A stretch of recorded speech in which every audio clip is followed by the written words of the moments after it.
அரசு உடனடியாக ராஜாஜி அரங்கத்திற்கு கேப்டன் விஜயகாந்த் அவர்களுடைய உடலை அங்கே எடுத்து சென்று குடும்பத்தினுடைய அனுமதியோடு தமிழகத்திலிருந்து எல்லா பகுதியிலிருந்து வரக்கூடிய தொண்டர்கள் பொதுமக்கள் அஞ்சலி செலுத்துவதற்கு ஏதுவாக அங்கே வைக்க வேண்டும் என்பது எங்களுடைய அன்பார்ந்த வேண்டுகோள்.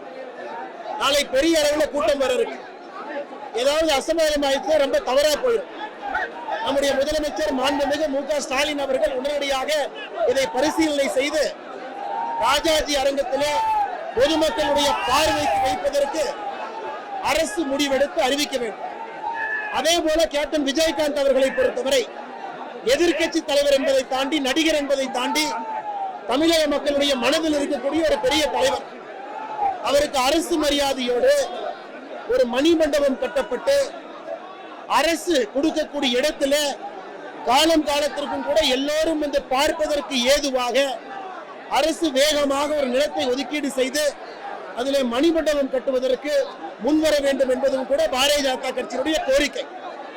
நாளை நம்முடைய மத்திய அரசின் சார்பாக, கட்சியின் சார்பாக மூத்த அமைச்சர்கள் வர இருக்கின்றார்கள் அஞ்சலி செலுத்துவதற்கு. இந்த நேரத்தில் இந்த ஒரு வேண்டுகோளை மட்டும் வைக்கிறோம்.